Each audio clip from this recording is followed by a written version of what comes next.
Okay, आपण आज काय बघतोय? Human evolution. ह्युमन इव्होल्युशनचा अर्थ होतो उत्क्रांती.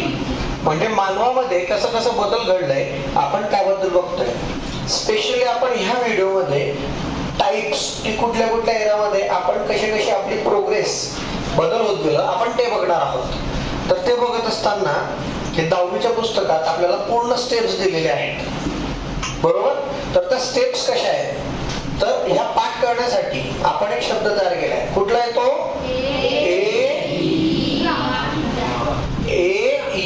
ड्रा. हे काय आहे?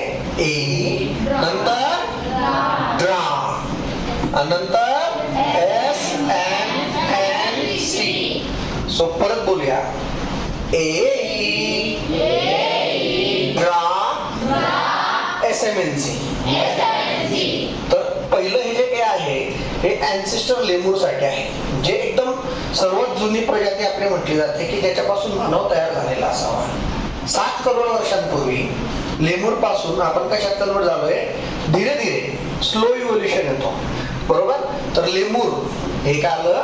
लेमूर 7 करोड वर्षापूर्वी. नंतर इजिप्टोपेरिकस असं म्हटलं जातं. ह्या 2 एरामध्ये आपलं जे मोस्टली जे जगणं होतं ते झाडांवर होतं. नंतर तुमचं एई झालं आणि ड्रायोपेथिकस. ड्रायोपेथिकस मध्ये काय झालं की जमीन जी आहे बऱ्यापैकी पाण्याची जी लेवल आहे ती कमी होत गेली, भरपूर कमी झाली. त्याच्यामुळे जमिनीवर पण राहायला आपल्याला पृथ्वीवर जमायला लागलं. मग रॅमापेथिकस. आपण बऱ्यापैकी 1 करोड वर्ष, 1.5 करोड वर्ष, 2.5 करोड इयर्स ॲगो आपण काय? ड्रायोपेथिकस, नंतर रॅमापेथिकस. आपले पोश्चर जे आहे ते सरळ म्हणजे हातांचा वापर आपला काय होत गेला? वाढत जातोय.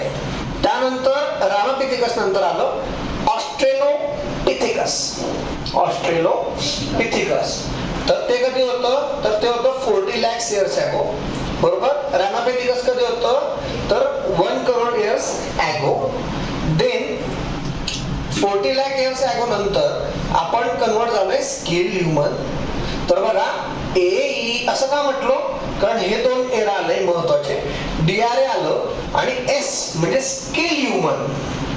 असा ह्युमन जो काहीतरी कार्य करायला लागला, तर तो आला स्केल ह्युमन. आणि त्याची जी पोझिशन आहे man with erect posture 15 lakh years ago आली. म्हणजे तो सरळ उभा होता, स्थिर. एखादी लहान बाळ आहे, जन्मानंतर आपण लगेच चालतो का? नाही, धीरे धीरे चालतो. मग आपल्या एरामध्ये हे 15 lakh years आधी, बिफोर 15 lakh years आपण उभे राहून कामं करायला लागलो, हाताचा प्रॉपर वर्क करायला लागलो, पायांचा प्रॉपर वर्क करायला लागलो. नंतर आला निंदरथल आणि क्रो-मॅग्नन. त्याच्यानंतर निंदरथल हे कधी होतं?